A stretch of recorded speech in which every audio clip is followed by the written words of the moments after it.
Hi guys, welcome back to our channel. So we went on a trip to Manali and Delhi with our family members and we visited Indira Gandhi's house, but now it is a museum. I bought a book called Early Years written by Indira Gandhi and I am going to read it out loud along with this video.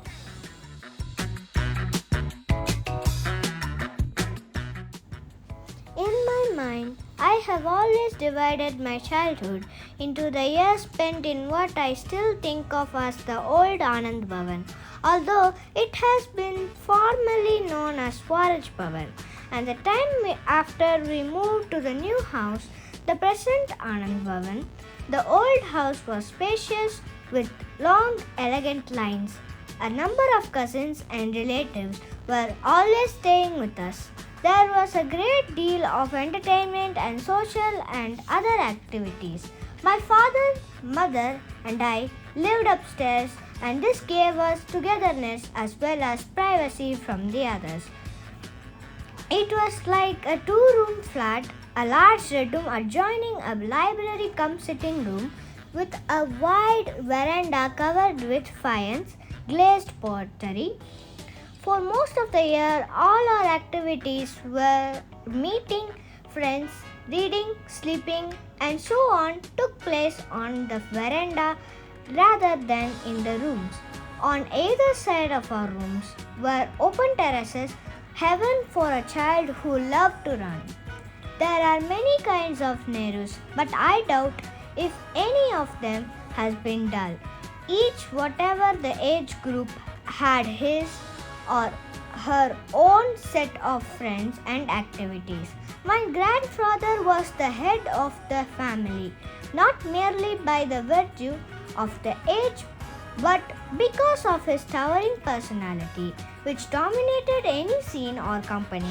But the center of my small universe was my father. I loved, admired, and respected him. He was one person who had time to take my endless questions seriously. He awakened my interest in the things around, no else than in trends of thought and, above all, in the whole purpose of freedom.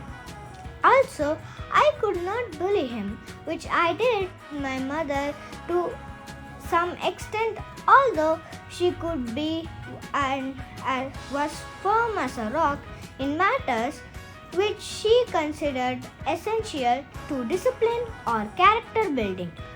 Both my grandmothers were fair targets so far as sweet or fruit were concerned or in pleading my cause with my parents, especially my parental grandmother, whom I called Dollamma because of the sweets she kept in a doll hanging basket.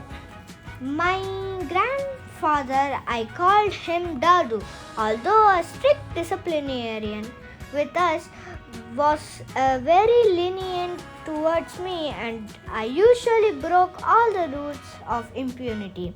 Among the first things I remember is a robbery which took place in Dollamma's rooms. My mother woke up my father in a pre-dawn darkness, drawing attention to strange noises from downstairs. But he disregarded this as woman's imaginations. So it was only in the morning when we came downstairs that we saw and heard what had happened. We found clothes scattered in the garden. Not much was lost. But my grandmother's sister, Bibi, who had woken up to chew her tobacco, heard some moving, shouted, and scared the intruders off.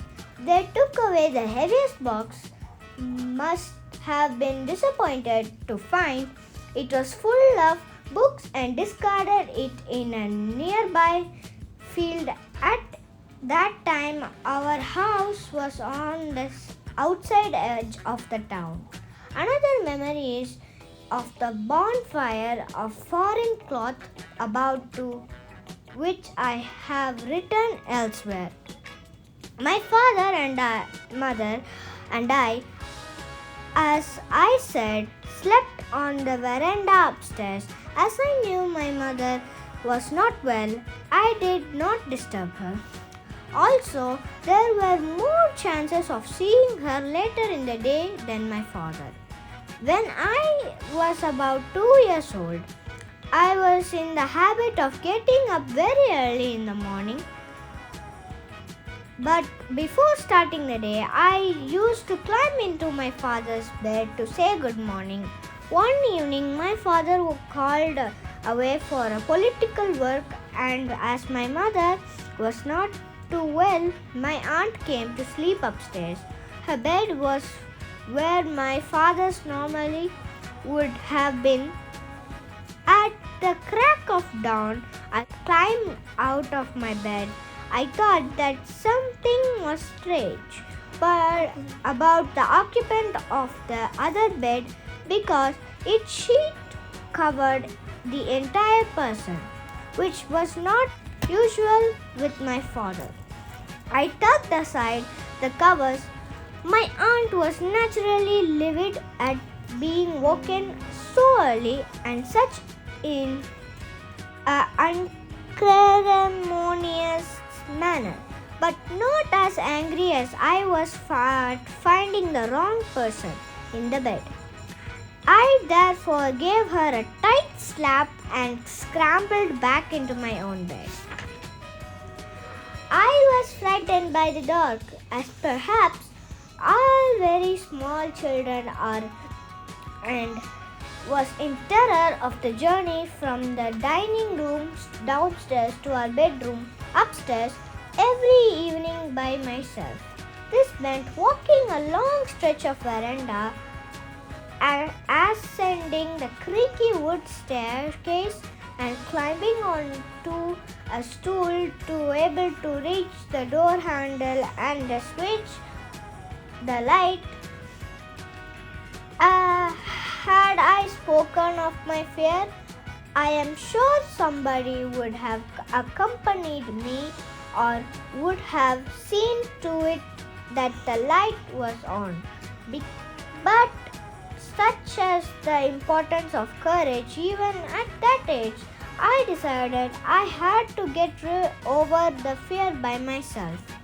Besides, her sister Bibi, my grandmother, was only the person who was religious in the orthodox sense of word. I sometimes accompanied the two of them to Sangam and the Ganga of Jamuna for the pre-sunrise dip. These trips made me feel grown up as allowed to carry my mother's purse. So, this video has ended and part 1 is over. In the next video, I will read you the second part. Thank you for watching. Bye-bye.